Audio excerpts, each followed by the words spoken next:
Bueno, para continuar, la última conferencia, Barroco, Crédito y Mercado, del doctor Carlos Oliva Mendoza. Es profesor de tiempo completo en la Facultad de Filosofía y Letras de la UNAM y miembro del Sistema Nacional de Investigadores. Ha recibido el Premio Internacional de Narrativa, siglo XXI, el Premio Nacional de Ensayo, el Premio Nacional de Ensayo Filosófico y el Premio Nacional de Ensayo Joven. Coordina los proyectos de investigación, Modernidad Barroca y Pensamiento Mexicano, y Teoría Crítica en América Latina. Entre sus libros se encuentran Teorías y discursos críticos en México, Espacio y Capital, Semiótica y Capitalismo, y Fenomenología del Relato. Adelante. Gracias, Ángeles. Bueno, y muchas gracias a quienes están aquí, quienes nos han seguido, y especialmente a mis colegas que han participado en este evento. Bueno, voy a empezar con una cita de Bolívar Echeverría. Dos lógicas contradictorias entre sí rigen la construcción del moderno mundo de la vida. La lógica de la forma concreta o natural del proceso de producción-consumo de la riqueza social en un nivel y la lógica de la valorización del valor en otro. Esta contradicción, en sí misma insoportable, constituye el hecho capitalista por excelencia. Es frente a este factum irrebasable que se despliega de manera espontánea un comportamiento social determinado, el ethos barroco. Y un segundo epígrafe de Karl Marx. Lo que acontece con la relación crediticia no es una abolición del dinero y su superación en el hombre, sino la transmutación del hombre en dinero, la encarnación del dinero en el hombre. Hasta ahí Marx. Empiezo con una introducción. Hacia finales del siglo XX, las filosofías barrocas cobraron una relevancia inusitada. El puntual estudio de las teorías de Leibniz y Spinoza, así como ahora sucede con el estudio de Sor Juana como filósofa, derivó en nuevas líneas de investigación sobre una serie de autores y autoras de aquella primera modernidad barroca. Se gestaron en los últimos lustros del siglo XX nuevas y poderosas teorías barrocas y neobarrocas. Se estableció un canon y una serie de índices heurísticos que se han expandido en trabajos, investigaciones, intervenciones y concepciones de lo social que configuran gran parte de la crítica a los sistemas de acumulación capitalista dominantes. Una crítica que encuentra analogías básicas con el establecimiento del primer barroco europeo y americano. Si bien un gran número de estos fenómenos ya se plantean lejos de una canónica barroca, responden a un impulso similar: el fin del capitalismo industrial como paradigma guía de la construcción y destrucción de identidades en el capital, y el regreso de los sistemas de plusvalorización y acumulación comerciales y crediticios que nos afectan, cercan y determinan en la actualidad. En este contexto, quiero esbozar algunas líneas filosóficas sobre la relación del mercado, el crédito y su fenómeno básico, la circulación dineraria, dentro de las diversas modernidades barrocas a partir de la obra de Bolívar Echeverría, en conexión con las intervenciones de Walter Benjamin, Christine Bussy-Glucksmann, Susan Buck-Morss, Sergei Grusinski, Kojin Karatani, John Kraniauskas, Alfredo López Austin, Karl Marx y, en cierto sentido, todos los colegas que han estado aquí presentes. Tomaré como guía en la reconstrucción de la relación entre dinero y barroquismo el establecimiento del humanismo en el proceso de conquista y exterminación de gran parte de la población americana. Señalo en principio algo que en la actualidad es conocido de manera cada vez más precisa y que puede enunciarse en la siguiente tesis. Los procesos de modernidad y modernización están estructuralmente contenidos en la historia de América.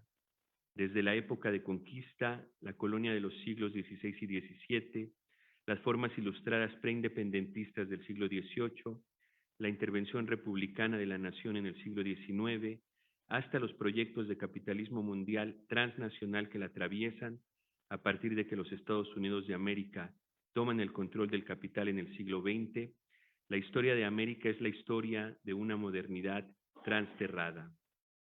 Los proyectos mercantiles de la colonia, las luchas de independencia de Europa, nacionalistas y republicanas, así como la historia de dependencia del capital mundial en el siglo XX, son diferentes aspectos de la columna vertebral de la historia moderna, historia en la que siempre han sido centrales los continentes asiático y africano y el Medio Oriente. Este fenómeno difuso, ahora a través de los renovados modelos mercantiles de despojo, extracción y acumulación, es claro.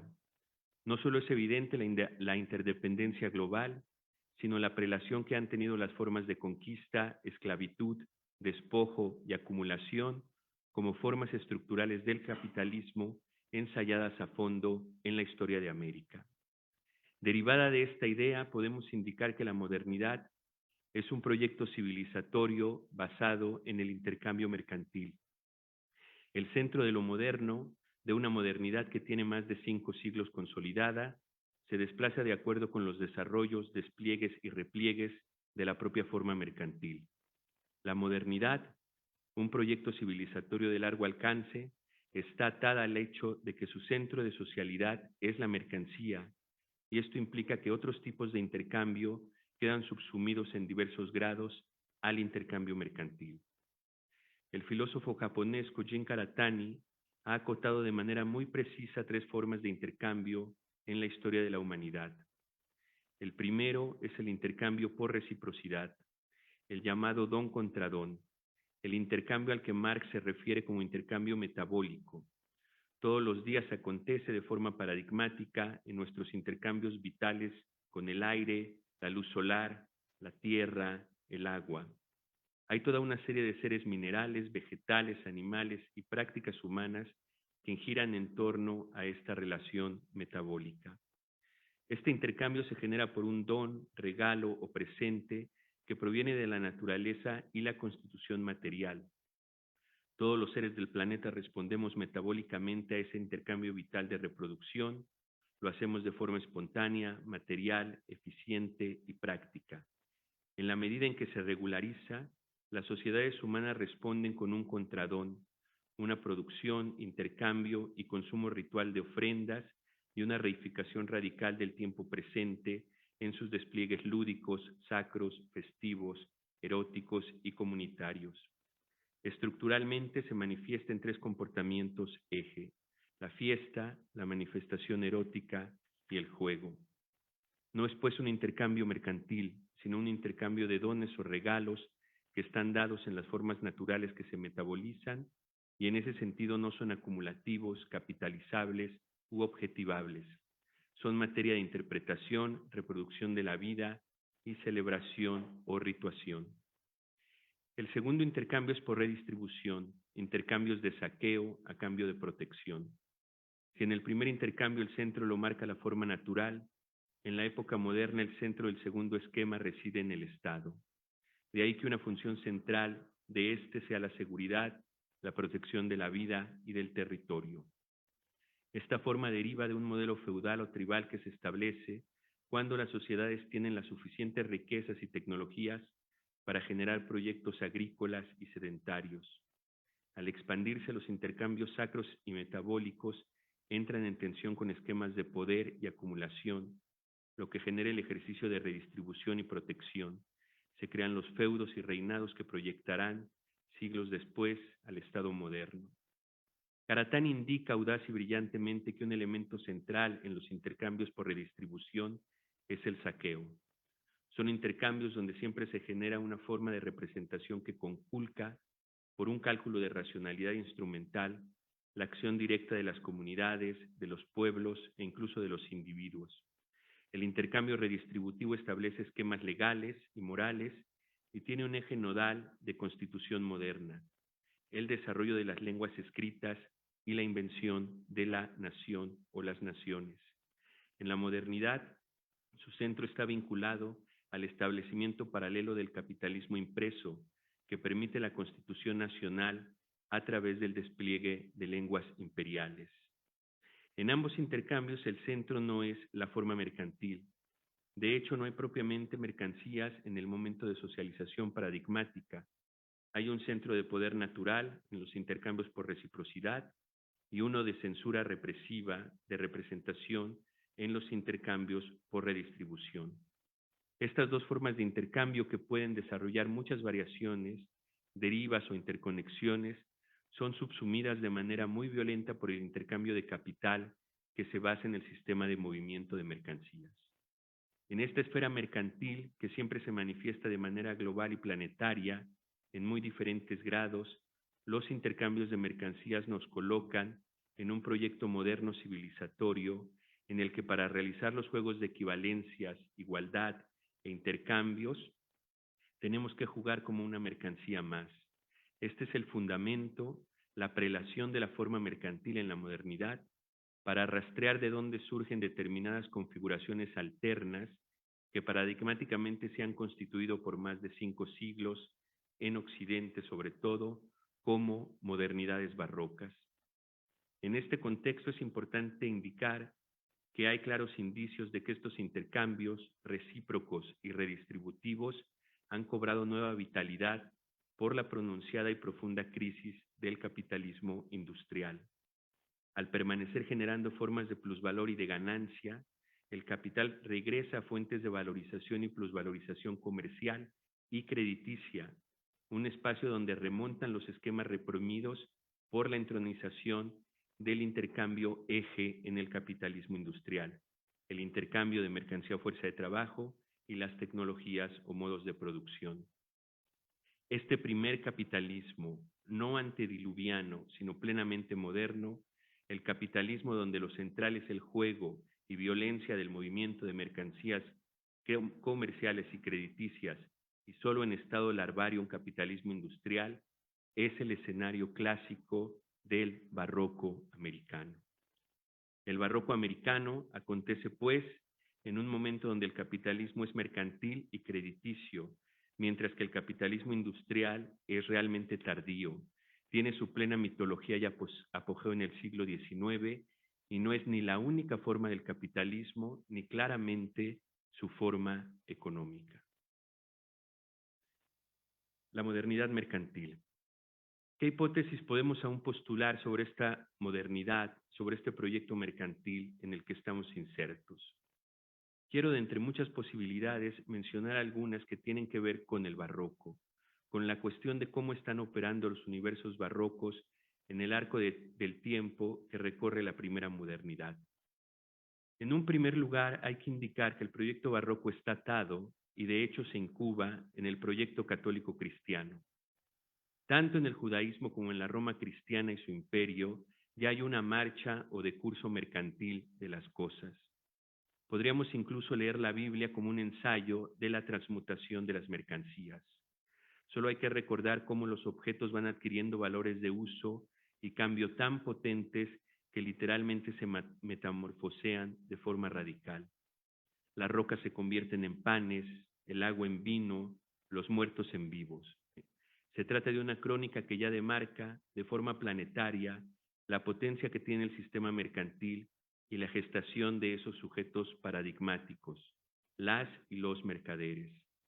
Sobre esta relación mercantil simple del cristianismo y el catolicismo puede enlazarse un segundo punto.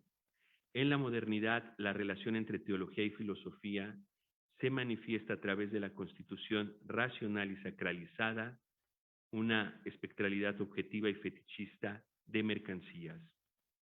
La relación, pues, no está rota. A lo largo de toda la historia moderna hay un claro resurgimiento de muchas formas teológicas que se basan y potencian en intercambios no mercantiles y que son atajadas desde diversas filosofías. Acudo a una idea de Bolívar Echeverría para proponer una tercera idea. Él señala que la manera en que la filosofía moderna plantea una salida a la relación entre filosofía y teología es la invención del humanismo.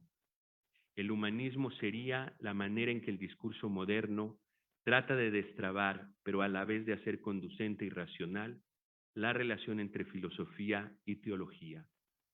Escribe en La modernidad de lo barroco: Entre los cánones que la yuxtaposición de la teología y la filosofía aportó a la nueva tradición clásica del saber europeo, se encuentra uno en especial de resonancia platónica.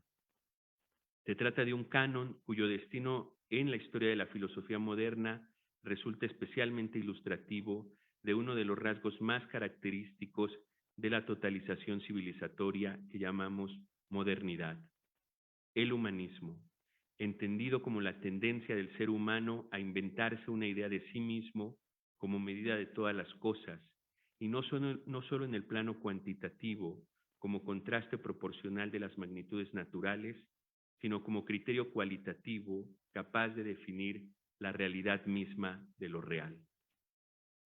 Hasta ahí Echeverría. ¿Qué implicaciones tiene esta reformulación del discurso platónico como humanismo moderno? Son muchas las consecuencias de la subsunción de las relaciones entre filosofía y teología a partir de la centralidad de lo humano. Muchas de estas quedan al descubierto a partir de los últimos intentos de establecer teóricamente un sentido universal humano en la historia de Occidente europeo del siglo XVIII y XIX. Pero el centro de este humanismo sigue respondiendo al nudo de la historia mundial del siglo XVI y XVII, la divinización de lo humano y del dinero. Si bien en el siglo XXI y en la historia del siglo XX es transparente la autarquía radical frente a la naturaleza y la sacralidad, esto es algo que se experimenta desde el siglo XVI y XVII. Ya entonces, como ahora, en inmensos segmentos de la vida urbana dentro del capitalismo, la separación entre la naturaleza, la vida sacra y la vida mercantil es casi absoluta. No es transparente ni evidente una conexión entre el actuar diario y las relaciones naturales, sacras e incluso eróticas. Esto se va sedimentando en el ensayo del humanismo que demarca sus coordenadas desde el siglo XVI y que subterráneamente establece un verdadero capitalismo mundial. Quien lo observa con plena claridad en diversos estudios contemporáneos es Gruzinski. En su libro El águila y el dragón, desmesura europea y mundialización en el siglo XVI, señala la potencia tecnológica global que atraviesa todo el planeta y que Echeverría demarca como un proyecto humanista. Cito a Gruzinski. Cristóbal Colón estaba persuadido de que su descubrimiento proporcionaría el oro con que los cristianos habrían de recuperar Jerusalén y de aplastar el Islam. Por su parte, el Imperio Otomano se inquietaba al ver un continente que, desconocido para el Corán y los sabios del Islam, estaba librado a la fe y a la rapacidad de los cristianos. No se podría abordar el tema de la mundialización que ha hecho progresivamente el globo terráqueo el escenario de una historia común sin tomar en consideración lo que ha estado en juego desde esa época en las tierras del Islam, Europa y América. Pero es suficiente sin la incorporación de una cuarta parte del mundo que representa el acta de nacimiento de la mundialización ibérica y que es la irrupción de China en el horizonte europeo y el americano, no podríamos entender esta convulsión. El hecho que este haya sido el continente chino, no todo este continente asiático, el hecho de que este haya sido contemporáneo al descubrimiento de México, con un puñado de años de diferencia, debió de haber atraído nuestra atención más pronto, pero nuestra mirada, retenida durante mucho tiempo por Mesoamérica, había olvidado que esta no es el confín del mundo, es, como lo repetían los antiguos mexicanos, su centro. Hasta ahí Gruzinski. En este contexto, las modernidades barrocas, epicentros de la divinización de lo humano, el dinero y el crédito a partir del apogeo mercantil, enfrentaron y aún ahora desfondan los proyectos triunfantes de la modernidad, específicamente las configuraciones que Echeverría ha llamado realistas y románticas, formas civilizatorias diversas que desarrollan como centro plenamente autárquico y autonómico el proyecto humanista. Pero ¿qué implica que el humanismo sea el centro de sentido de un esquema civilizatorio moderno y capitalista como lo fue el mercantilismo mundial y global de los siglos XVI y XVII. Fundamentalmente, que el humanismo se despliega como una técnica. La vida cotidiana, dentro del proyecto civilizatorio del capital, acontece como un desfasamiento espontáneamente técnico, que se muestra en las formas de confrontar, de legalizar, de habitar, de vestir, de transportarnos, de consumir y adquirir, de rentar y poseer la tierra, de trabajar e intercambiar bienes, de configurar nuestro tiempo libre y profundizar la vida privada y privativa de lo común. Todos son momentos que deben ser intervenidos técnicamente, y en esas infinitas y microelementales configuraciones que se solidifica la idea del humanismo. Es en este comportamiento espontáneo donde se amplía el campo de acción y se engrosa la realidad humanoide. El humanismo, antes que ser una moral o una antropología religiosa centrada en el hombre, es una tecnología pragmática y cotidiana.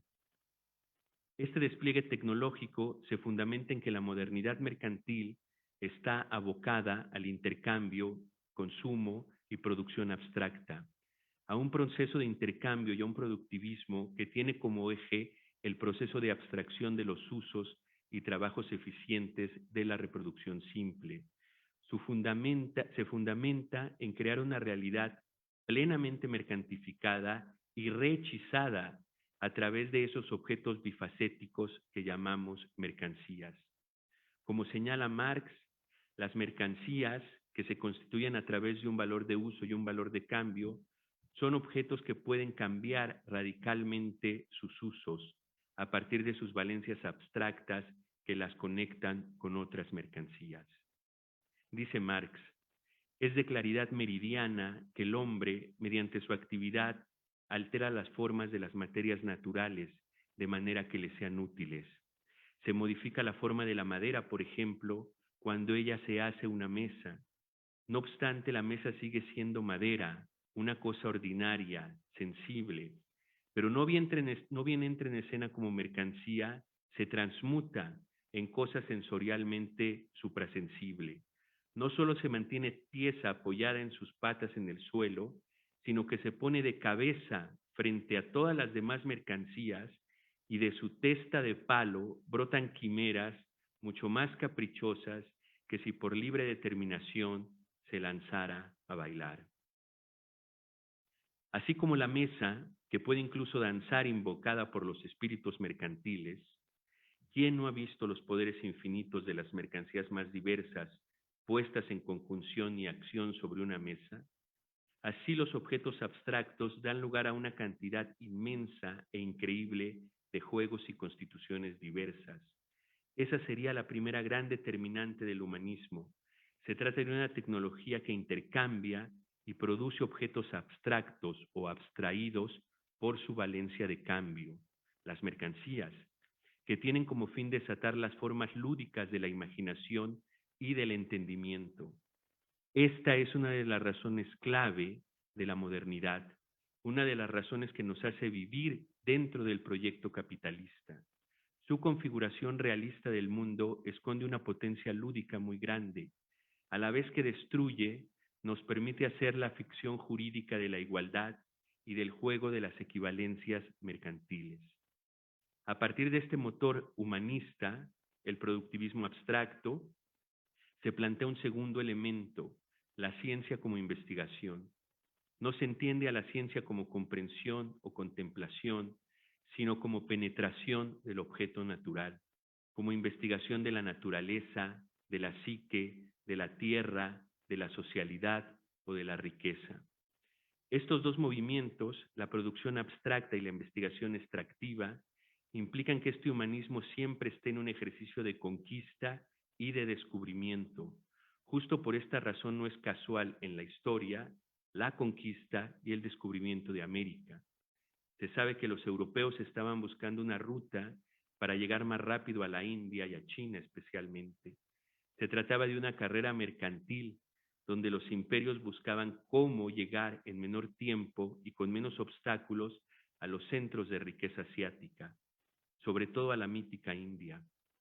En esa guerra comercial es obvio que deben de hacer un intento de abrir las rutas hacia el oeste para buscar esos mercados.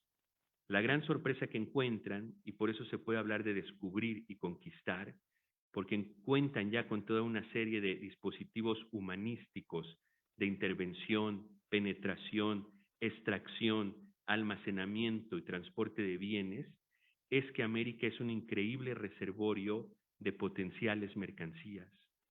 El mismo Fernand Braudel, un autor que siempre relativiza el hecho capitalista frente a lo que considera la economía mercantil y la economía material, y que además resta siempre importancia a la conquista de América como el suceso determinante de la mundialización del capitalismo, no puede dejar de señalar la importancia crucial de la India en la historia del mercantilismo. Escribe, por ejemplo, la India es por excelencia el país de las ferias, vastas reuniones mercantiles y religiosas a un mismo tiempo, ya que suelen montarse en lugares de peregrinación. Toda la península parece removida por estas reuniones gigantescas. Admiremos su omnipotencia, su importancia y su omnipresencia.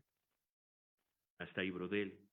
No obstante, él señala que la importancia de la constitución de la economía ferial, que finalmente será la economía que dinamiza el crédito y el dinero como medios ejes del movimiento mercantil, no se consolida ni en China ni en la India, porque es en otras latitudes donde lo que él llama los estadios superiores del intercambio, en clara referencia al crédito como pagaré y a las letras de cambio, se consolida. Estos lugares paradigmáticos para Braudel serían Japón, Insulindia, Bantam y la isla de Java, sumados al mundo islámico. Por eso puede preguntarse respecto a la gran economía mercantil de la India y a sus mercados omnipresentes. ¿No constituían el signo de una economía tradicional, orientada en cierto modo hacia el pasado? Y por el contrario, piensa en estos otros centros. En el mundo islámico, pese a que las ferias existían, no eran ni tan numerosas ni tan grandes como las de la India. Excepciones como las ferias de la Meca no hacen más que confirmar la regla. En efecto, las ciudades musulmanas, súper desarrolladas y súper dinámicas, poseían los mecanismos y los instrumentos de los estadios superiores del intercambio. Los pagarés circulaban con tanta frecuencia como en la India e iban a la par con la utilización directa del dinero metálico. Pero toda una red de crédito, y esta sería la diferencia con la India y con China, relacionaba las ciudades musulmanas con el extremo oriente. La idea de Braudel es que el comercio mercantil crediticio, en apogeo también en Italia y en Holanda, es el que hace que Europa entre en un sistema de mercados dinerarios y crediticios.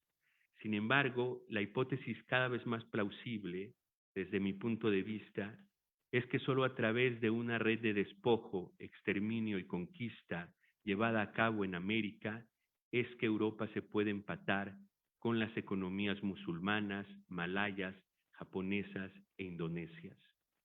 Un pensador que se acerca a esta idea a través del acento en el estudio de la esclavitud como una dinámica mercantil atada al capitalismo es Robin Blackburn.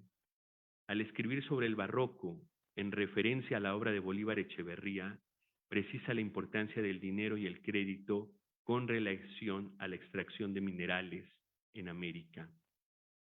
Dice Blackburn, la plata y el oro desempeñan un papel notable, tanto simbólicamente como en el financiamiento del poderío español. La guerra se estaba volviendo enormemente costosa y las guerras mismas casi interminables. La plata que llegaba del Nuevo Mundo era un sostén vital del poder y crédito españoles. Sin embargo, el monarca tenía múltiples maneras de asegurar que del tesoro real se llevara la mayor parte del producto, a saber, 1, el quinto real de toda la plata extraída, 2, las tasas pagadas por los dueños de las concesiones mineras, 3, las monedas de plata que gastaban los trabajadores mingados en las tiendas en que se vendían productos del tributo, 4, los pesados costos del transporte que cobraba el sistema de flotas. 5, el dinero que pagaban los asientistas por el derecho de vender esclavos.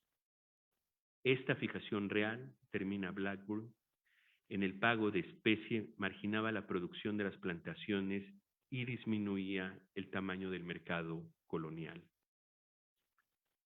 En cierto sentido, podemos decir que este capitalismo crediticio, usurero, que mantiene un esquema de deuda y encomienda a la población americana y esclava, metamorfosea el curso natural del capitalismo mercantil simple e impide constantemente el establecimiento de un capitalismo industrializado. Blackburn otra vez atina al ver cómo los bienes pasan muy pronto de ser mercancías barrocas a ser mercancías plenamente realistas. Esto es, mercancías que tienen como finalidad la producción de ganancias y no su enredado uso formal. Dice, por ejemplo, sobre el tabaco. La costumbre indígena de fumar tabaco también fue gradualmente adoptada por los europeos y se convirtió en centro de nuevos rituales, tanto colectivos como individuales. En el proceso cambió de carácter, perdió su aura mística y se convirtió en la droga de elección para los mineros, estibadores y comerciantes. Las ventas más altas tuvieron lugar en los mercados inglés y holandés.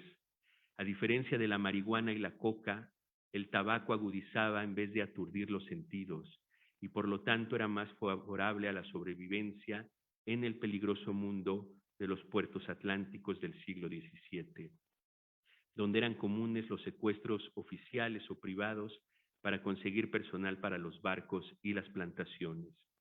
El tabaco empezó como una mercancía barroca, pero se volvió realista. El azúcar, el café y el algodón seguirían el mismo camino.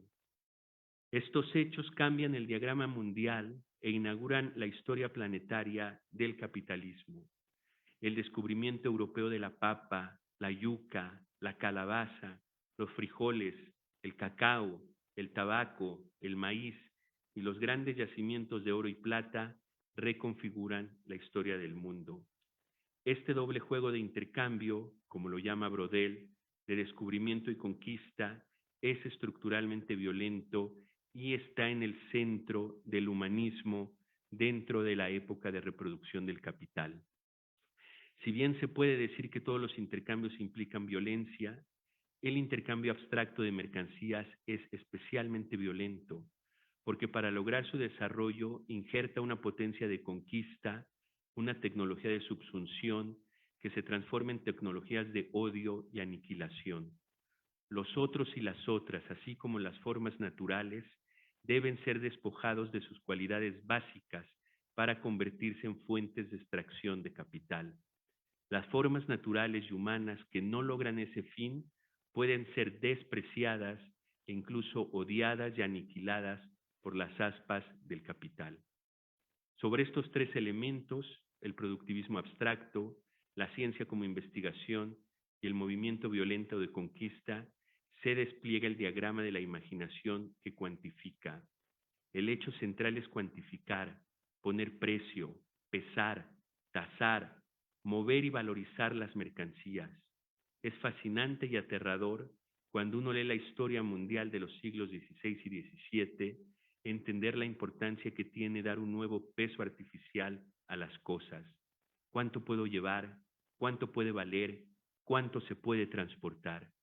Son los grandes ejercicios de la imaginación que se traducen en la diagramación del tiempo y del espacio, el establecimiento pleno de la relojería, el mundo de la imprenta y las bibliotecas, los localizadores, mapas, brújulas, cartografías, hasta integrar el proyecto esclavista a través de la barbárica conversión de poblaciones negras e indias en mercancías fuerzas de trabajo. Es la historia central del capitalismo. Son todas imaginaciones bélicas del humanismo. Ese es su origen productivo y comunicativo. Abstraer y desvirtuar a los seres de sus formas naturales de estar en el mundo. El resultado del alba humanista. ¿Qué implicaciones tiene este temprano humanismo? En primer lugar, crea y produce un individualismo radical. Es un humanismo que no constituye técnicamente a una comunidad, sino que constituye al individuo mediante la propagación del universo natural. Al operar con diversas técnicas, su objetivo es potenciar la diversidad mercantil para generar un espectro general y objetivo de socialidad. Es un ensayo de sublimación dinámica y matemática de la realidad. Siempre está pensando en engrosar esa imaginación cuantificable, buscar obtener plusvalores, plusganancias, plus trabajo, y a la vez piensa y genera herramientas para un control matemático de ese universo dinamizado por el capital. Este ejercicio de sublimación matemática y dinámica, que ya es el humanismo en marcha, hace que esa ciencia y tecnología opere automáticamente como un patrón moral y epistémico. No pone en cuestión que las decisiones finales deben recaer en la objetividad científica que está imbricada en toda una serie de parámetros evangélicos, educativos, biológicos, eugenésicos, territoriales, lingüísticos, culinarios, jurídicos y de domesticación animal y extracción de materias primas naturales. En última instancia, es el parámetro humanista de investigación científica extractiva, basada en la mercantificación abstracta de las cosas, lo que establece y globaliza un eje racional, violento, de moral y saber. El centro de este ensayo civilizatorio, como lo ve Kant con toda claridad, es la autonomía de la facultad de la imaginación y subsecuentemente de la facultad humana del entendimiento. La inquietud filosófica, el entendimiento humano, la artificialidad de la vida y el proyecto de poder son formas de una facultad de la imaginación autónoma en diversos grados y espacios geográficos, de lo sacro, lo erótico, lo natural y lo metafísico. Todos estos tratados sobre el entendimiento y el poder tienen su consolidación radical en los establecimientos de estados, reinados e incluso dinastías que gobernarán los destinos de hombres y mujeres en la modernidad triunfante, la modernidad apologética del capital. Quiero señalar una última nota sobre esta modernidad sublime que tiene como centro al humanismo: la pérdida de posibilidad de verdad, el desplazamiento de las formas premodernas básicas de comprensión, la hermenéutica medieval y la estética o teoría de la sensación y percepción, que se basan en la postulación hipotética de la verdad y condenaban al ser humano a un ejercicio sensorial, perceptivo e interpretativo de esa verdad, es ya inalcanzable. La idea de verdad está propiamente perdida en la modernidad capitalista. Bueno, voy con el penúltimo punto. Ok, muy bien. El proyecto barroco del capital. Sí. ¿Cómo reaccionan los diversos barrocos ante todos estos hechos? Por ejemplo, ante el hecho de que la verdad está subsumida a una serie de intercambios mercantiles. La verdad es una hipótesis teórica, una idea especulativa que parte de la observación, escucha y percepción de diversos entornos. Es la función mítica del teoros, quien observa cómo se comporta otra comunidad y regresa a relatar lo que vio. En este ejercicio teórico ya hay un reconocimiento de la fragmentación del orden y el objetivo es restablecer ese orden, en principio a través del lenguaje, pero también puede ser a través de la fe, del placer o del temor. El sentido de estos movimientos humanos es el despliegue eclesial, la asamblea, el reensamblar a la comunidad a través de una entidad de religamiento donde se discuten los destinos diversos de las distintas comunidades. Este es el escenario donde se apela a que vuelva a acontecer la verdad para los hombres y las mujeres. En la modernidad, en cambio, ese locus es desplazado por el mercado. Este cambio es toral e implica una transformación de la matriz civilizatoria. Se pierde la posibilidad de reensamblar y guiar a través del lenguaje divino, humano, una conexión esencial con las formas naturales, de establecer una cosmogonía. En su lugar, lo que tenemos es un campo de producción, circulación y consumo de objetos en el que se entabla un campo de interés y créditos pragmáticos que sustituyen a una ontología de la verdad. Este es el escenario, Teatro Mundi, de la modernidad barroca. En ese locus mercantil pleno y mundialmente establecido en los siglos XVI y XVII, en este nuevo espacio de convivencia, es donde entran en crisis las matrices civilizatorias previas y se establecen nuevas reconfiguraciones humanas. Existen espacios americanos como quizá en ningún otro continente donde el aniquilamiento de la población originaria es absoluto. En México, por ejemplo, son exterminados alrededor del 90% de los pobladores. El motivo no es tan solo la invasión bélica europea, sino principalmente las pandemias y endemias que exporta la población europea. Gruzinski anota, lo cito, que de una población de quizás 25.2 millones de habitantes, según los investigadores de Berkeley, en el centro de México habían descendido en 1532 a 16.8 millones, luego a 6.3 en 1548, antes de alcanzar los 2.6 millones en 1568. En 1585, el país ya solo contaba con 1.9 millones de indígenas y sin embargo el estiaje todavía estaba lejos de alcanzarse. Hecho aún más crucial, en víspera de la elaboración de las relaciones, las poblaciones indígenas habían sido diezmadas por una epidemia de cocolistli, ¿no?, que ahora se especula pues que es salmonela, la más mortífera del siglo, cuyos múltiples síntomas disimulaban todavía su naturaleza exacta.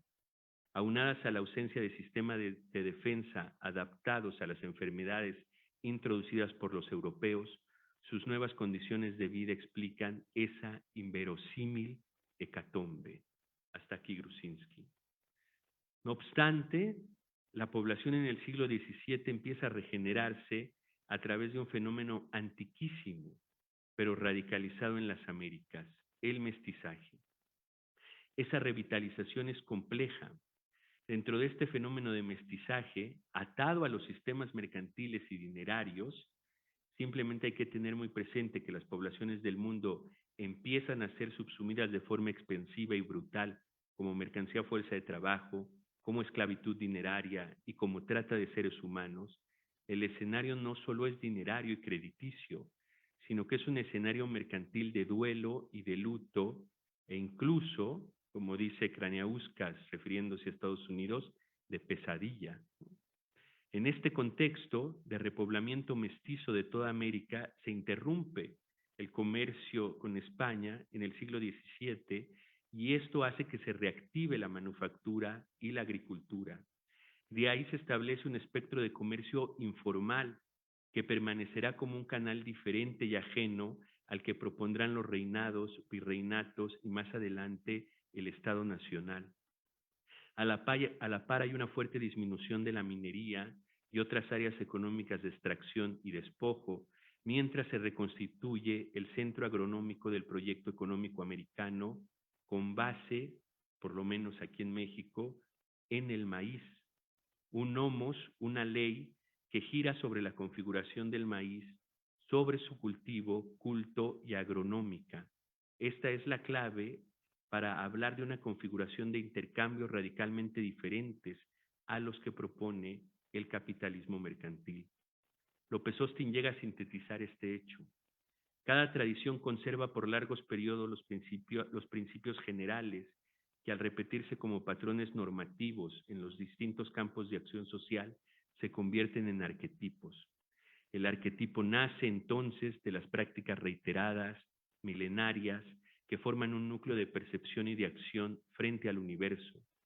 Mesoamérica tiene entre las causas primordiales de su unidad histórica la generalización del cultivo del maíz. Su cosmovisión se fue construyendo durante milenios en torno a la producción agrícola. Independientemente de las particularidades sociales y políticas de las distintas sociedades mesoamericanas, un vigoroso común denominador, el cultivo del maíz, permitió que la cosmovisión y la religión se constituyeran en vehículos de comunicación privilegiadas entre los diversos pueblos americanos. El elemento, pues, que recorre toda esta historia de interrupciones del intercambio mercantil estaría en los intercambios que anteponen un sustrato natural, en este caso toda la conjunción de materia y naturaleza que implica el cultivo de maíz, al intercambio que se rige por el dinero y el crédito en su acción como abstracción de cambio y configuración del precio y el valor artificial. Esa forma inconsciente y atada al ciclo natural, como indica López Austin, se constituye en una trama de larga duración que de modo barroco interfiere el curso del capital y su motor mercantil dinerario. Dice López Austin, a la creación inconsciente, acendrada por los siglos, se unió otro tipo creativo muy diferente, al marcadamente individualizado, consciente, reflexivo. Sin embargo, los principios fundamentales, la lógica básica de este complejo alternativo, siempre radicó en la actividad agrícola, y esta es una de las razones por las que la cosmovisión tradicional es tan vigorosa en nuestros días. Contra la persistencia de esa tradición, no fue suficiente la temprana destrucción colonial de las instituciones en las que se apoyaban creencias y culto. A pesar de la desaparición de los aparatos políticos, de sus sabios, del sacerdocio organizado, del calendario, la tradición continuó vigorosa entre los agricultores. En este sentido, podemos señalar que frente al exterminio de la población americana, el fenómeno de sobrevivencia que genera el mestizaje en el siglo XVII está apoyado en un desfondamiento del imperio español, lo que posibilita una potente reestructuración informal de la economía y la revitalización del comercio, con base en un proyecto agronómico que, a la par que es un proyecto de sobrevivencia, permite filtrar toda una cosmovisión que descentra el mercado y a las mercancías como unidad social e introduce por un breve lapso de manera dinámica y primordial y después de forma obliqua y marginal todo un proyecto de intercambios por reciprocidad y redistribución que minan el proyecto del capital en América Latina. En el esquema mercantil dinerario y los intercambios barrocos, el segundo elemento fundamental junto a la elevación y mezcla de la población y el establecimiento de economías no ligadas al poder, que hasta la fecha se califican despectivamente de informales, es el rol del plustrabajo, lo que se conoce como el robo de trabajo impago.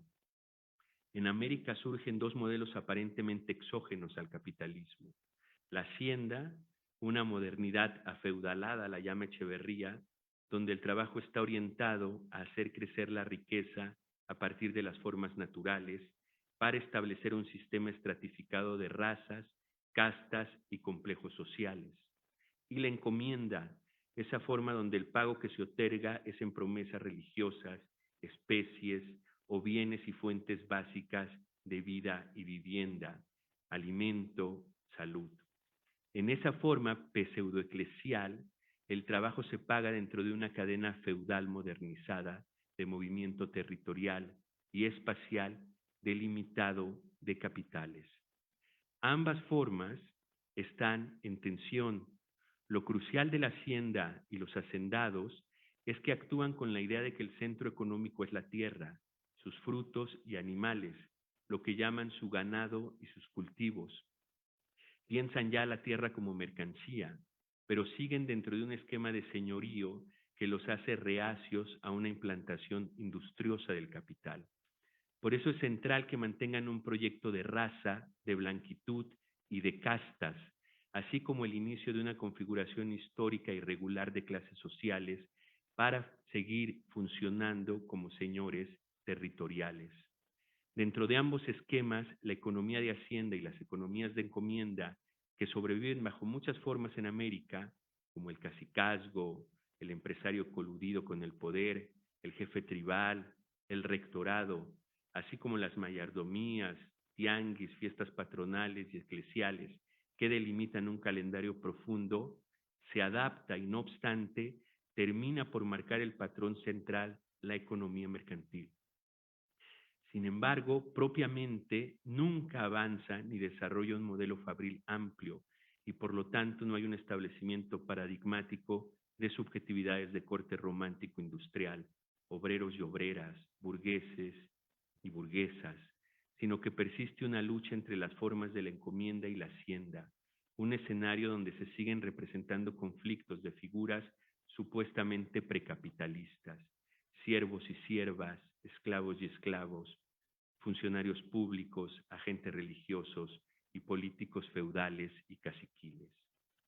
Realmente la potencia industrial queda frenada en el siglo XVIII por el borbonismo, que a la par que no permite un desarrollo del capitalismo industrial pleno en América Latina, detiene y obstaculiza el proyecto antiestatal de las economías no formalizadas dentro del Estado y la nación.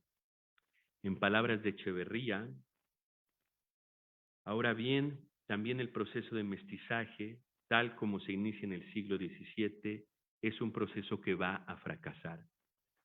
El mestizaje, en cuanto posibilidad de la creación de una civilización americana propia, nueva, es un proyecto que se desarrollará en el siglo XVII y hasta mediados del XVIII, pero que va a fracasar ante lo que podríamos llamar el embate de la segunda modernidad en la América Latina, que es la modernidad de los Borbones, la modernidad del despotismo ilustrado. La realización social y política de ese proceso de mestizaje civilizatorio, que lo fundamenta en cuanto tal, se interrumpe entonces y el mestizaje deja de ser ese correctivo radical a la empresa de conquista, quedando como una realidad imparable pero oprimida y clandestina desde mediados del siglo XVIII hasta nuestros días, incluso a través de la autoafirmación americana, de las repúblicas nacidas de la independencia. Voy a terminar con un último párrafo. No me detendré en todos los modos barrocos en que esto se expresa, ¿no? Porque, por lo tanto, tanto en el pasado como ahora, podemos observar por qué es tan potente el capitalismo mercantil y su lugar paradigmático del intercambio de mercancías en el siglo XVI y XVII. Es tal su potencia que hasta la fecha no hay ningún proyecto que pueda pensarse a nivel planetario fuera del intercambio mercantil. Al igual que hace siglos, no podemos pensar en una sociedad postcapitalista por fuera del curso y los esquemas que constituyen la forma mercantil. No se puede pensar una reestructuración que no atraviese este intercambio. Las y los barrocos detectan esto y su estrategia es fascinante. En lugar de querer salir del intercambio mercantil, exageran ese intercambio, lo erosionan insertándose plenamente en este y con ese movimiento hacen surgir estrategias de exageración estética y de exageración religiosa ritual. No se trata ni siquiera de una estrategia de poder por el grado sumo de violencia y exterminio que desata el proyecto mercantil de carácter realista en el capital. El mundo barroco busca siempre un ataque externo que consiste en una teatralidad exagerada de segundo grado para constituir una serie de formas alternas y anticapitalistas de socialidad. Gracias.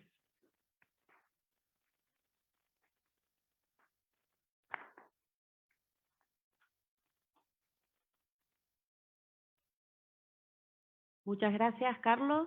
Y bueno, abierto el espacio de preguntas, comentarios.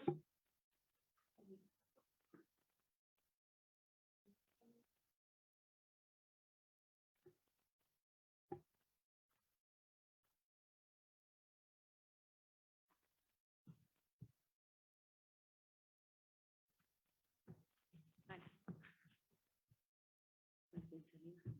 Sí, dale. Fuerte que no tenemos... Ah, ya va. Ah, ya está.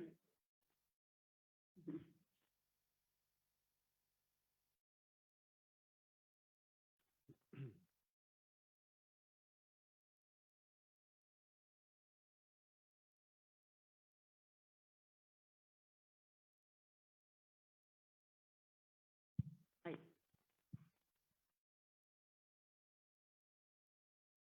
Gracias, Carlos, por esta super síntesis histórica de tantos siglos. Mi intervención tiene que ver con un cierto prurito historicista, pero porque, y quizás por la tiene que ver con la figura misma de la encomienda y su transitoriedad. Porque, vamos, legalmente la encomienda se suprime muy pronto. Es decir, casi corresponde a cuando mucho a la segunda generación de conquistadores. Tu tesis se sostiene en parte en una duración extra de la encomienda, bajo otras figuras. Pero hay otra figura más, otra institución jurídico-política, étnico-religiosa, que es el repartimiento. El repartimiento se ensaya como relevo virtuoso de la encomienda, justamente. ¿Cuál es el efecto a ver, el efecto de la mortandad es así directo y claro, ¿sí? O sea, la estadística que diste es dramática, ¿no? O sea, se queda vacío el país. Y el repartimiento tiene por objeto, vamos, en el trasfondo de la evangelización, justamente dotar de población, no hay población sobrante, pero de la población superviviente, aquellos enclaves productivos donde se cree que es posible que renazcan la economía. Entonces, vamos, eché de menos esa figura, la figura del repartimiento. Por eso digo que no es una cuestión de prurito y que la panorámica que nos da, pues, a lo mejor puede no ser relevante, pero ya cuando pasas al detalle, ¿sí? Yo creo que esas tres figuras, ¿no? En este orden, además, encomienda, repartimiento, hacienda, no son absolutamente contemporáneas, tampoco son absolutamente sucesivas, se traslapan, pero creo que son una de las claves de que no se haya definitivamente hundido todo, ¿sí? Son instituciones muy agresivas, son instituciones invasivas y violentas, pero que de alguna forma, yo he hecho mi resto en todo por el repartimiento, que es muy violenta, sin embargo es un recurso de sobrevivencia. Entonces, bueno, nada más era señalar que ahora que amplíes tu trabajo, lo pudiéramos tener en cuenta y pudiéramos conocerlo, ¿no? El resto, bueno, es impecable.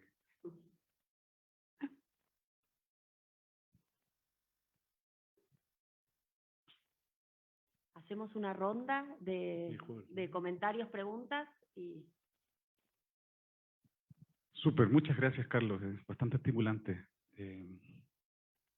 como el tabaco y las otras cositas que decías. Tengo varias preguntas e indicaciones. Lo primero que me movió la cabeza es tus citas frecuentes a Gruzinski. Yo recomendaría buscar otros más. Podemos entrar en eso en discusiones porque sí, porque no, pero creo que Gruzinski, no sé si estás leyendo La mundialización, la globalización del imaginario, las cuatro partes del mundo. Uy, eso es como para, no estoy diciendo que no deba ocuparse, pero creo que podríamos discutir con otros para pasar el parangón. Yo sé que a Bolívar le gustaba mucho Gruzinski, cosa que de verdad no entiendo mucho. El otro es el modelo de Gilroy, el Atlántico Negro, que como que no lo escuché, pero me imaginé que estaba por detrás, ¿no es cierto? Y particularmente, quiero ir a Sudamérica, y eso sí lo pone Gruzinski, lo ponen todos en realidad, porque eso sí es canónico. Potosí. O sea, Potosí es el eje. Y va a mover incluso, ya si vas al periodo borbónico, o sea, va a mover la creación de un virreinato solo para Potosí. Hoy día todos los documentos de Potosí están en Buenos Aires, lo cual refiere precisamente a esa distribución un poco loca, ¿no es cierto? Claro, el Potosí es un motor y mueve todo y cambia todo. Y es precisamente en el modo en que lo estás leyendo caería como el ejemplo. Sospecho que habían ejemplos que quizás estaba ahí Potosí, por mor del tiempo tuviste que acortar, pero... Y el otro ejemplo, a propósito de mercado, es la frontera. Gualmapu y hacia el norte. Creo que ahí se abren y hay buenas investigaciones en Chile de la profesora Gertrudis Payasa, y te las puedo pasar todas, que Juan Manuel Zavala, que han traducido parlamentos, se han dado cuenta cómo finalmente funcionaba esa zona de frontera desde el siglo XVI hasta el XIX. Porque además esa zona, el mercado ahí funciona hasta que Chile lo destruye, o más bien lo conquista. Entonces, ya estaba descubierto, pero durante 300 años hay un proceso de descubrimiento, podríamos decir, que no logra ser conquistado hasta que llegue el Estado-Nación. Y eso me parece que es muy interesante en el caso de los mapuches, y al mismo tiempo, claro, porque genera una instancia de mercado bastante abierta, digamos. Y produce algo que es muy interesante en este pueblo indígena, que yo no sé si murió el 90%, Esas son figuras, o sea, yo creo que deben haber quedado más de algunos, digo, porque precisamente hubo lugares donde no llegaron. El orden colonial no estaba en todas partes. Podríamos pensar también, hay un orden no colonial operando, o una no colonialidad.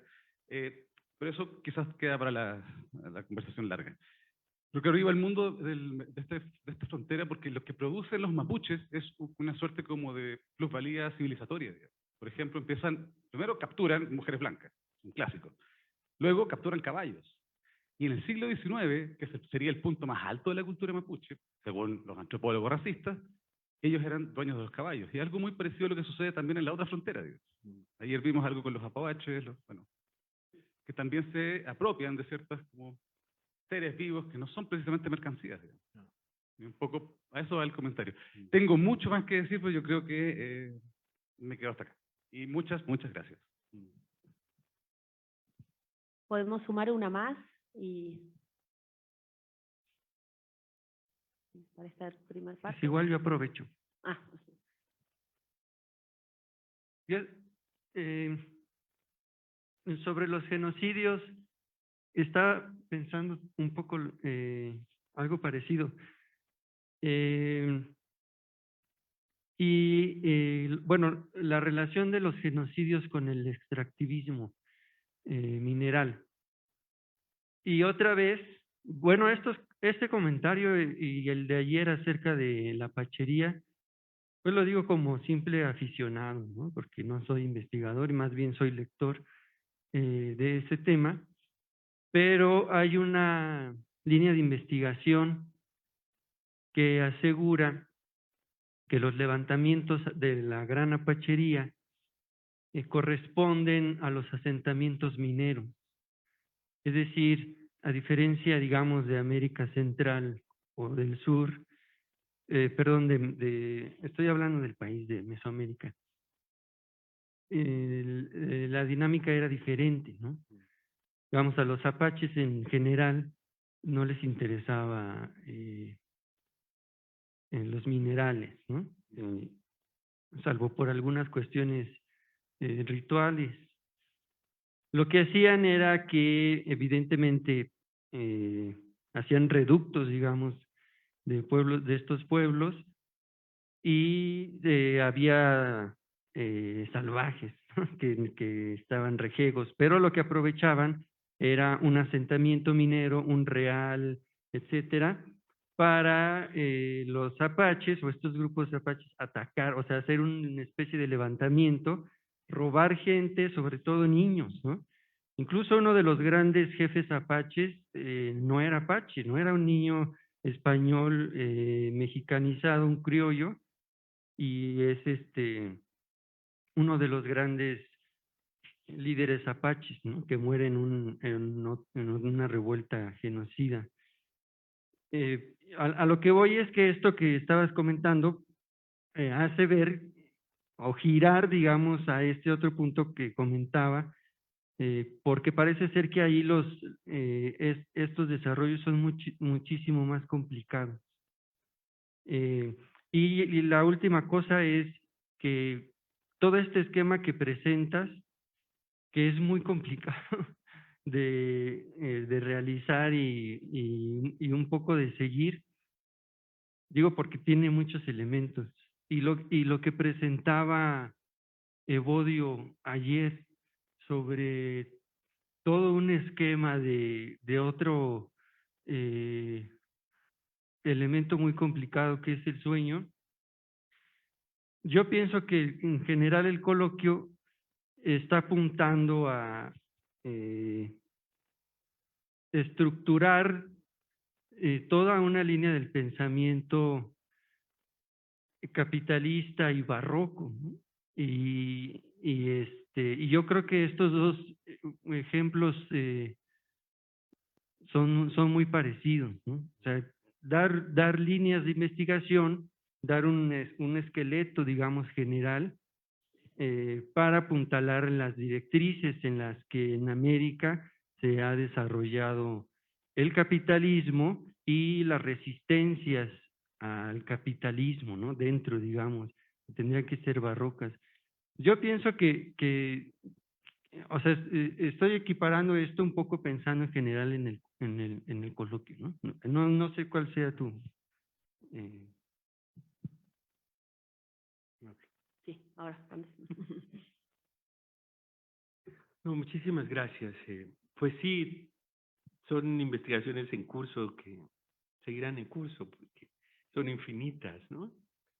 Yo por eso un poco cuando empezamos a planear este coloquio decíamos lo que tenemos es que apuntalar esta línea de barroco y capitalismo que desarrolla Echeverría con otras líneas de investigación concurrentes y traer además expertos, ¿no? En la obra del Quijote, en la poesía, en la historia de México, como Reiko, un poco para ir engrosando la línea de investigación del capital, de ese capitalismo pues tan importante para América Latina y que un poco la tesis eje de Echeverría es que está de regreso, ¿no? O sea, que estamos plusvalorizando a través de esquemas de renta, de crédito, de movimiento mercantil, de especulación financiera y que está de regreso y que por eso ese interés en estudiar las resistencias barrocas, formales, performativas, porque son las resistencias que están de regreso, ¿no?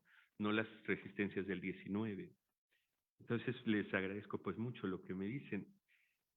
Es muy interesante ese eje que está marcado porque lo que hace Echeverría con toda esta información, sobre todo de antropólogas, antropólogos, historiadores, historiadoras, lo que hace Bolívar es que inserta una variable, que él dice que la encomienda y la hacienda en América Latina se modernizan, ¿no? Se modernizan. Esto es que no los podemos ver como cosas ajenas al capital o ajenas a la modernidad, sino que son nuestras estructuras económicas clave de modernización, ¿no? Y yo creo que un poco con la ayuda, para mí, sobre todo del marxismo japonés, ¿no? Porque el marxismo japonés que lleva más de 50 años pensando el dinero, ¿no? Pensando el problema del dinero, con el marxismo japonés yo me di cuenta que, claro, esta modernización de la hacienda y de la encomienda tiene que ver con el eje dinerario que imprime, ¿no? Esto es, no tienen capacidad de independizarse del eje dinerario. Entonces, claro, ahí lo que tú dices, Aureliano, es que esta figura del repartimiento, que es de larga data, es, por ejemplo, la figura que está atrás del reparto agrícola, ¿no? De la revolución. Es una figura tan potente que esta sí está planteando esquemas no capitalistas, ¿no? Entonces, por eso es una figura tan violentamente atacada o subsumida por estas figuras, ¿no? La encomienda y la hacienda, porque ahí el dinero sí está aceitando la relación, ¿no? Propiamente. Pero claro, lo que tú dices es que hay que empezar a buscarla, ¿no? O sea, hay que empezar a buscarla porque no solo con la revolución y con la reforma agraria y con las constituciones y con el regreso ahora en América Latina de posibilidades que se llaman plurinacionales, pluriestatales, que todavía es corto, porque todavía eso es el eje del capital, pero están de regreso, ¿no? O sea, los movimientos zapatistas que están marcando esto, pero yo creo que ahí, en lo que empuja Karatani, teóricamente, es que se trata de intercambios no mercantiles. O sea, que el centro sigue siendo un centro de reciprocidad, pero también de redistribución. Y por eso son figuras donde opera estas figuras caciquiles, heroicas, épicas, con tanta potencia. Pero claro, o sea, lo que hay que hacer es investigación un poco más detallada porque creo que el marxismo está viendo cómo está operando el polo de valor de cambio, ¿no? O sea, cómo es el que está funcionando en la modernidad, el polo mercantil de valor de cambio, el que configura. Pero sí, pues tomo nota, ¿no? Para ver toda esa documentación, que está perdida en autores como en Grusinski, ¿no? O sea, en efecto, a mí me parece que lo que le interesa mucho a Bolívar de esta escuela francesa de investigación de lo mexicano es ese detalle, ¿no? Ese trabajo de fuentes que hay en Brodel, que hay en Grusinski, pero al final están compartiendo la misma idea de que este proyecto es un proyecto que tiene que ser subsumido al capital, ¿no? O sea, sus lecturas son de que eso quedó en el pasado. Y necesitamos, desde muchas disciplinas, buscar nuevos paradigmas, porque el paradigma de López Austin es el paradigma totalmente contrario, ¿no? O sea, la manera de investigar el siglo XVI es lo que está en este momento vivo del siglo XVI, ¿no? O sea, la mejor manera de ver dónde está dándose el barroquismo a través de los pueblos indígenas es en los pueblos indígenas actuales, ¿no? Entonces, es la otra esfera, ¿no? Que también tiene un ala donde se puede esencializar, ¿no? Entonces, de esos dos polos, me parece que Echeverría sigue trabajando en una línea filosófica, marxista, que hay que avanzar hacia otros territorios, ya claramente, ¿no? Entonces, bueno, Reiko, por ejemplo, ahora que veníamos hablando de la ruta del Pacífico, claro, también me decía de la importancia de Potosí, ¿no? O sea, la clave de Lima, Acapulco, Filipinas, ¿no? ¿Y dónde está ahí? Potosí es central. Por ejemplo, hacer una especie de pequeño texto sobre las menciones de Marx a Potosí. En el Capital, Potosí aparece en el momento donde dice, bueno, ahí había capital, ¿no? Donde Marx dice, bueno, si pensamos en el capital minero del 16, vamos a ver cómo eso está de regreso. Ya Marx lo ve a finales del 19 con las bolsas, especulación. Hay una partecita que después venía, pero prefería acotarla, ¿no? Porque es demasiado, ¿no? Las fronteras, ¿no? Pues sin duda, ¿no? O sea, todo eso, y además yo, haciendo un poco eco de lo que le decía ayer provocativamente Bodio de un poema monadológico, tengo la impresión de que la investigación también va a ser monadológica. O sea, de que la investigación que viene hacia adelante ya no va a poder permitir estos grandes relatos de sentido hacia un lugar, ¿no? Hacia un lugar. O sea, que el desvanecimiento epistémico del centro europeo es tal que la nueva investigación va a proponer nuevos centros que ya no se van a engarzar como en el relato del 19 idealista alemán, donde todavía había un arco, ¿no? Entonces, ya son investigaciones, como decía Ángeles, performativas y comunitarias, ¿no? Que van a chocar por muchos lados. Y lo mismo le diría a Memo, ¿no? El regreso del... Yo me acuerdo de una entrevista que le hice a Bolívar Echeverría, que le digo, a ver, Bolívar, dinos qué es blanquitud. Entonces se rió y me dijo, bueno, le dije, rápido. Y me dijo, es el proyecto genocida de la modernidad. Es el proyecto genocida de la modernidad. Y ahora lo estamos viendo muy claramente con el proyecto de extracción, ¿no? O sea, yo por eso me centro en el hecho filosófico de que el humanismo es una gran imaginación extractiva, ¿no? Y que opera como una tecnología. Entonces la minería es clave, ¿no? La minería es clave. El litio, ¿no? La otra vez platicaba con Miguel y Miguel me decía, bueno, el litio realmente es una posibilidad de seguir transportando las mercancías, ¿no? La gran riqueza del litio es almacenar energía, no es energía en sí misma, ¿no? Es transportar mercancías, ¿no? Y depende de un proceso de extracción para conservar la energía, ¿no? Entonces, ese es un centro, pues, muy potente, ¿no? Que pensamos que lo podíamos combatir a través de subjetividades de capitalismo industrial, pero vemos que el capital es un ensayo muy potente, ¿no? Entonces, sí, lo que dices también lo anoto, ¿no, Memo? Y todas las investigaciones de frontera y del norte, de esos pueblos tan radicales, ¿no? A mí siempre me fascina, por ejemplo, los huirárijas, ¿no? Huicholes en nuestro español castizo, que siempre dice, somos la nación, ¿no? Huicholes, como un juego ya enloquecido. Quieren que seamos nación, somos nación. Y eso es lo que quieren, ¿no? Es decir, entonces, y los pueblos de frontera se ve eso con más radicalidad, ¿no? O sea, una fibrilación mercantil, ¿no? Una exacerbación mercantil para detener la mercancía. Que para mí eso es como el centro barroco, ¿no? El centro barroco, ¿no? En lugar de poner una subjetividad externa y decir, bueno, ¿quieren mercancía? vamos a fetichizarlo todo para que vean dónde estamos parados, ¿no? Y los pueblos de frontera son fascinantes.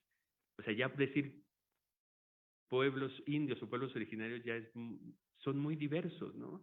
Cada uno está planteando cosas muy diversas, ¿no? Y ya el gran relato de la América indígena no, hasta pierde un poco de sentido, ¿no? Una nueva ronda, a ver si hay...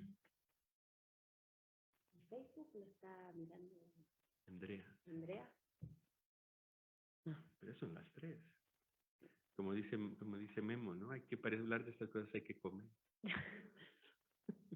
No, pero hay todavía. Sí, ¿eh? hay que ver. Reiko. Reiko y después Omar. No, ya que estamos acá.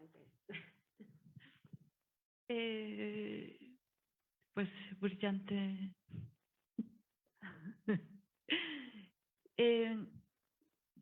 Bueno, simplemente apuntar que creo que desde el punto de vista de la historia de México, definitivamente error de la Iglesia es lo que de alguna manera, no sé si desde el punto de vista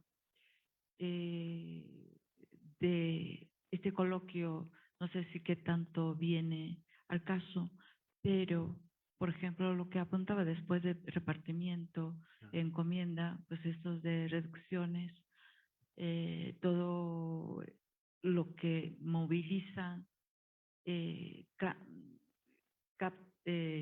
cambian a los indígenas de un pueblo al otro, una reorganización que hace para la explotación también, pero también para una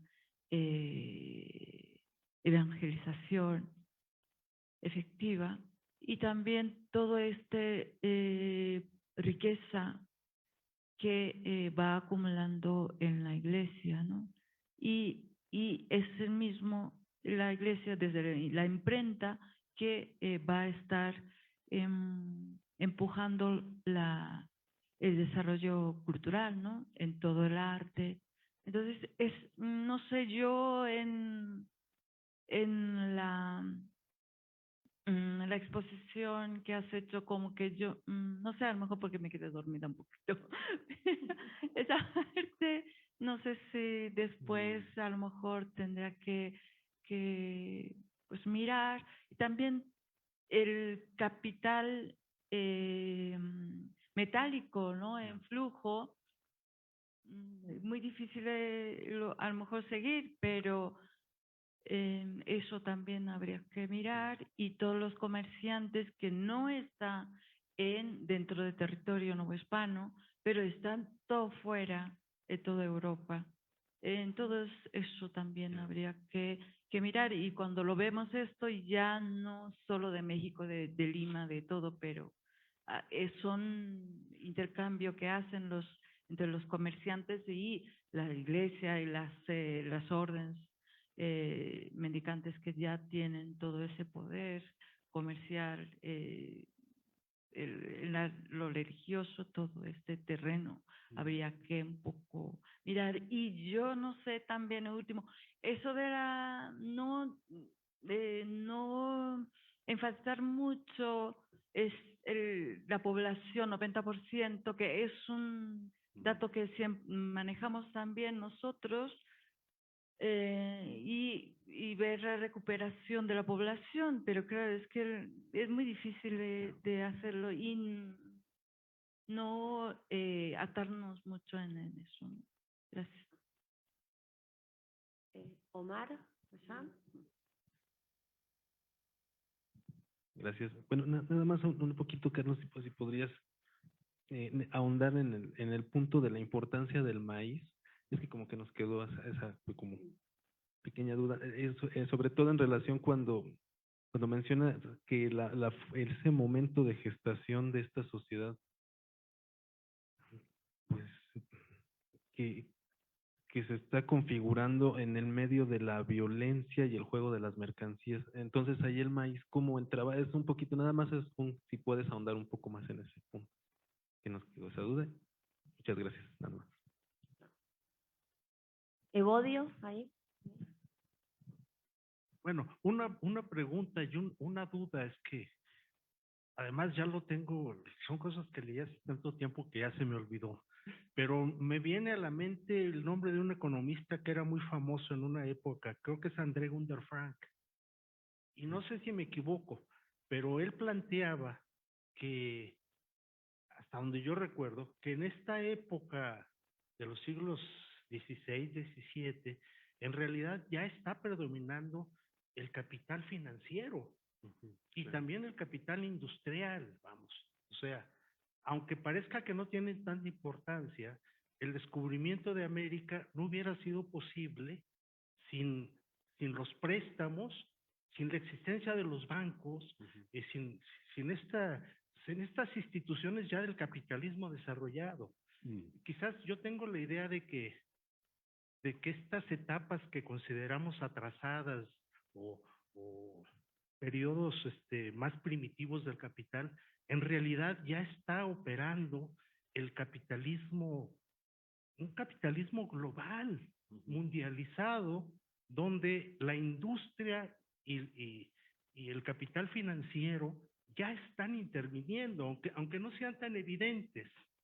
Lo evidente es la mercancía, el transporte de las mercancías, pero digamos, incluso la minería, que juega un papel tan importante, pues la minería ya es una industria. Ya se está trabajando con máquinas extractivas, etcétera. Entonces, bueno, luego como un comentario para complementar. Con estas tres, sí. Ok. Pues muchas gracias otra vez. Sí, hay una parte del texto donde yo digo cómo es tan potente el crédito. Exacto, el capitalismo financiero, la mundialización, que es imposible un enfrentamiento directo, ¿no? Entonces, que el barroco lo que tiene que hacer es hacer un enfrentamiento por un en vez, ¿no? Y justamente ese enfrentamiento por un en vez, paradigmáticamente en ese momento, ¿no? Es el en vez religioso, ritual, y el en vez estético, ¿no? Y ni siquiera son los que quedan fijos. O sea, el hecho barroco lo que está buscando es una forma de regresar a la estructura MM como su estructura utópica, ¿no?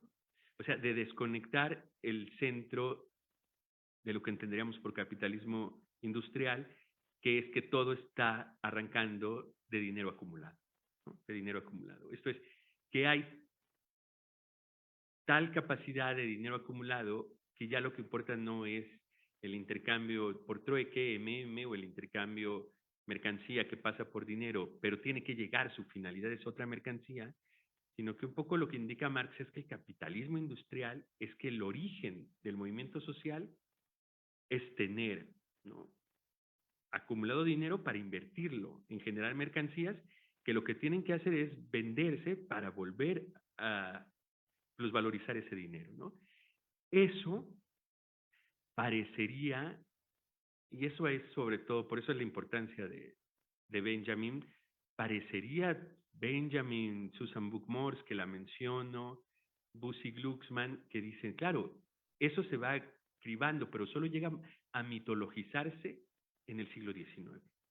Porque ya toda nuestra apertura urbana, doméstica, citadina, alimenticia, en el siglo XIX ya es DMD, ¿no? O sea, ya no podemos abrir si no partimos de un patrimonio acumulado, ¿no? Como hogar, como proyecto educativo, como perspectiva de nación, como archivo canónico bibliotecario. O sea, eso ya es dinero acumulado que arranca el cuerpo social, ¿no? Entonces, lo que pasaría antes del 19, y por eso son tan importantes el libro de las Iluminaciones, es que no hay capacidad de que el capitalismo mitologice el hecho industrial. Está ahí como un hecho secundario al capitalismo financiero y al capitalismo comercial. Entonces, esos serían los capitalismos primarios y que siempre estarían de regreso, ¿no? Que siempre estarían de regreso. Entonces, claro, la apuesta barroca aquí sería regresar a estructuras ¿no? O sea, siempre regresar a estructuras de trueque, ¿no? Donde la mediación dineraria sea mínima.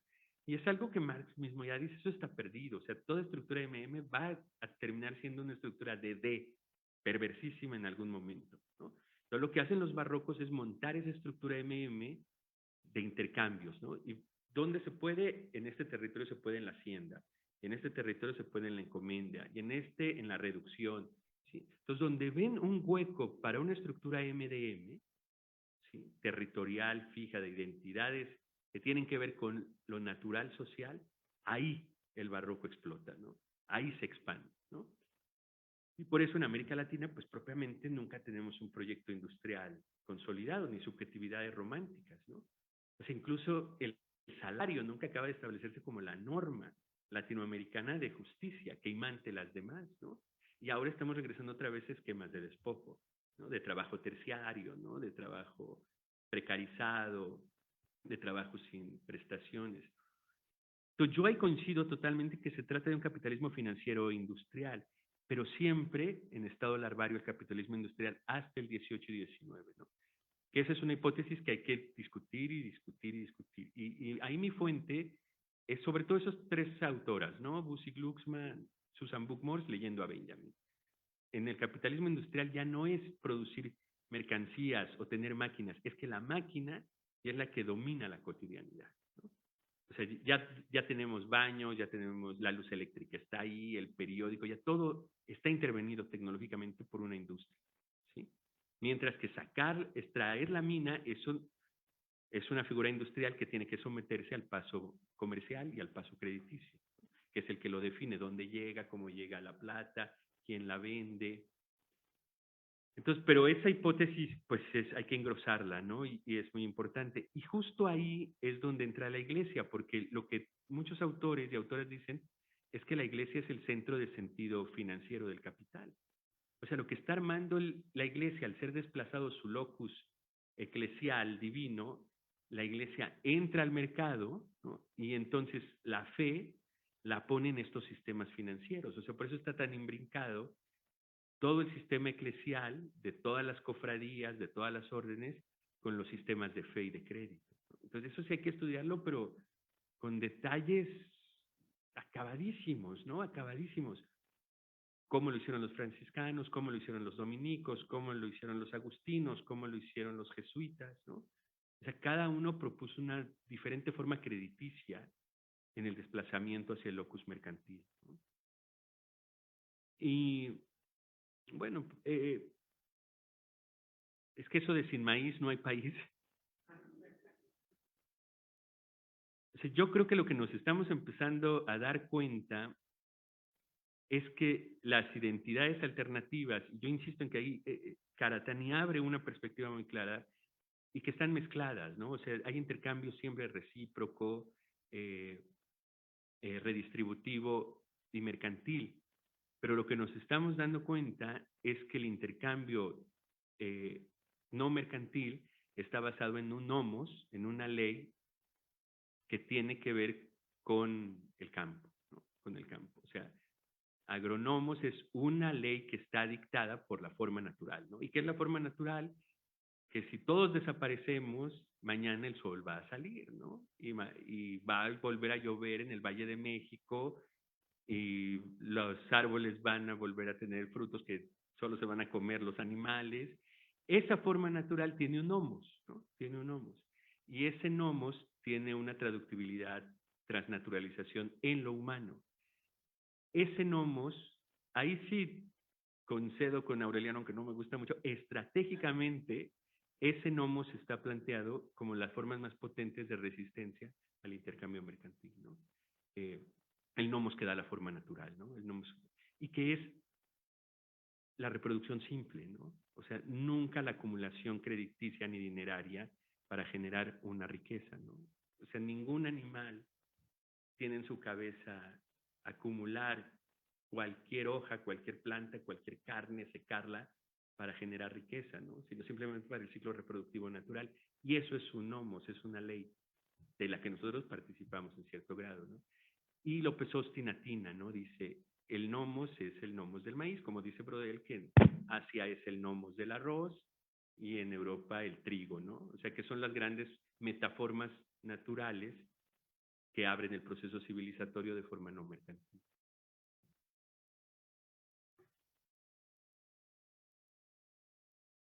A ver, una última ronda, si hay inquietudes. De nuevo, Alejandro. Facebook no hay nadie, ¿no? Porque... En rigor, esta pregunta viene de... Ah. Perdón, ¿hay preguntas en Facebook? Porque esto es de alguien que está escuchando, mi amigo Pablo Berríos, pero que prefiere mandármela por WhatsApp y que te la haga directamente, así que lo voy a leer. Con cariño, Pablo.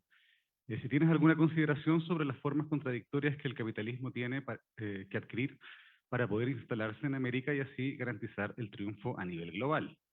O si pudieses ahondar más en eso. Por ejemplo, con lo que dijiste de la hacienda y la encomienda como formas modernizadas de estructuras feudales. Y si estas formas contradictorias de instalación para asegurar su crecimiento y supervivencia pueden considerarse también una estructura barroca o un comportamiento barroco. Yo sospecho que sí, pero queremos escucharte a ti.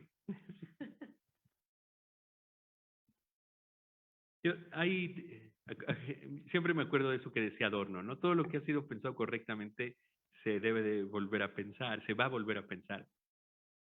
Entonces, esta idea que yo siempre se la achaco a John Kraniauskas es una idea que empieza a oírse por muchos lugares, ¿no? Que una lectura atenta de los últimos capítulos del tomo 1 del Capital, el 22 a 24 sobre todo, nos muestra que Marx está indicando que la acumulación originaria es una constante estructural del capital, ¿no? O sea que el capital, para mantener justamente la potencia industrial en algún momento, necesita reavivir la crisis, ¿no? Y ahí Karatani, ahí sí es brutal. Karatani dice, está fechado que cada 60 años hay una crisis estructural y cada 10 años hay una crisis cíclica. Pues el capital necesita de esas crisis y es su manera de salir. Y esas crisis, dice Karatani, se resuelven con esquemas de despojo, ¿no? En el momento en que entra la crisis, tiene que ser despojado y es el Estado, ¿no? Ahí es donde Karatani es muy radical. Dice, es el Estado el que entra a despojar para que el capital vuelva a tener 10 años de funcionamiento o 60 años donde cambia incluso el gobierno mundial, el esquema de gobierno mundial. Esa es una hipótesis. Entonces, lo que dice John es que esto que llamamos capitalismo, acumulación originaria, no es que se da y que de ahí arranque el capital, sino que es un momento estructural que se repite cíclicamente, ¿no? Y yo creo que dentro de ese esquema, América Latina queda subsumido como el lugar donde se van a despojar esas reservas cíclicamente, ¿no? Y que por eso América Latina no debe de avanzar, ¿no?, a un proyecto propiamente de industrialización, ¿no? América Latina, porque Estados Unidos por supuesto que lo hace, ¿no? Entonces América Latina queda como el fondo, ¿no?, donde cuando viene el despojo, a través, sobre todo ahora de los esquemas de deuda, ¿no? Está clarísimo. Antes era el despojo de las mercancías, ¿no?, las invasiones, pero ahora son los esquemas de deuda donde hay que refinanciar esto.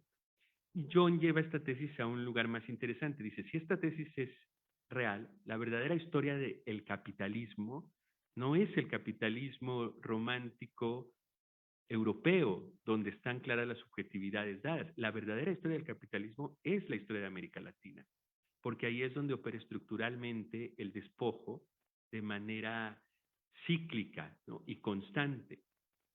Y Karatani incluso ahí se va, conecta con John, creo que no se han leído, pero conecta y Karatani dice, por eso seguir pensando el capitalismo solo en el orbe industrial es perverso, dice, porque para que haya riqueza en determinados países y sectores tiene que haber un despojo radical en otras latitudes, ¿no? Entonces, mientras sigamos pensando en que la salida es industrial, salarial, equivalencial, entonces lo que borramos es ahí sí al 90% de la población mundial, que es la que estructuralmente tiene que ser despojada, ¿no?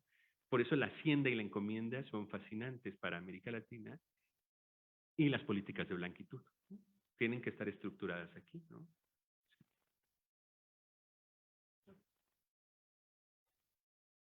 ¿Cerramos ya? ¿Sí? Bueno, muchas gracias, Carlos.